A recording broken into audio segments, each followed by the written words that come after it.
Hi, it's Aubrey Bursch with Easy School Marketing, and I'm here today to talk to you about some things that small schools are doing that are costing lots of money, and you don't need to be doing them. Why should you listen? Because we all know independent schools have limited resources, so let's use them wisely. All right, number one. Here's a big one. No one likes to hear it. It's that people are outsourcing their Facebook ads, their Instagram ads, all their advertising to large agencies or contractors before learning actually how to do them themselves. Why is this a problem and why is this costing you money?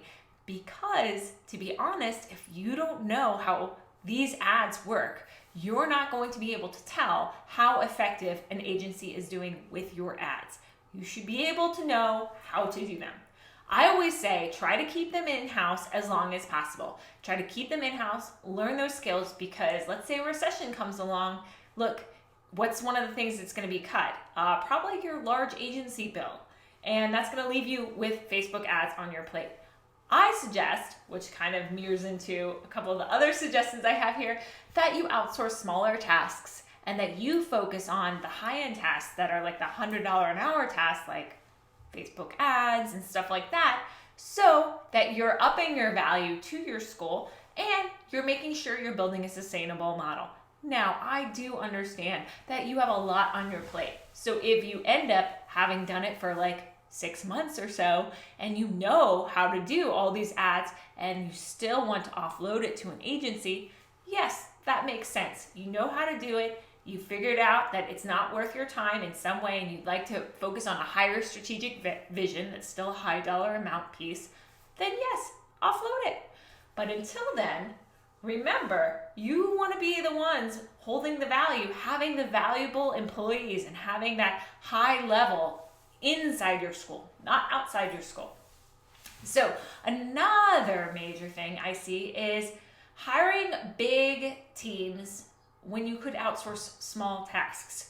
So in independent schools, we love to hire people, which is great, but for many different positions. And then we overwhelm those positions. Instead of having maybe a small but very effective team, I always like to say a humble, hungry, and smart team. That's from The Ideal Player. You should read the book. But a small team and then outsourcing key components like, maybe you need a PDF created or something that can be easily outsourced for a very low cost dollar amount. And then keeping your team working on what they need to be working on best. So keep them focused and working on that. I find a small, very effective team is much better than a large team. And that's wasting your money if you're not using them properly. All right, so what else? How else it's a long day. How else? So let's see. Attending professional development. Yes, you need to spend money there, but going to large conferences that are kind of a one-size-fits-all shop. So perhaps your school is a small school and you go to a conference where they're giving you strategies that maybe large schools can pull off, but you can't. You don't have the budget to put $10,000 behind a Facebook ad, okay? That's not going to happen for you. So you're attending these professional development opportunities and spending money, and yet you have no way to implement these strategies, one. You have no way to educate your team on these strategies, two. And you have no one holding you accountable to the strategies. So although it's helpful, it's probably not the best use of your money. I know a lot of my clients find that they prefer coaching for 6 weeks where they can implement a strategy and get it done and be held accountable than attending one annual conference. But it's up to you and what works best for your school. Now, another thing that has worked well along the way for many of my clients is asking, what is the return on my investment? So for instance, when you're ordering the pens with your logo on it, maybe you're ordering 10,000 pens with your logo on it, is this the best return on your investment?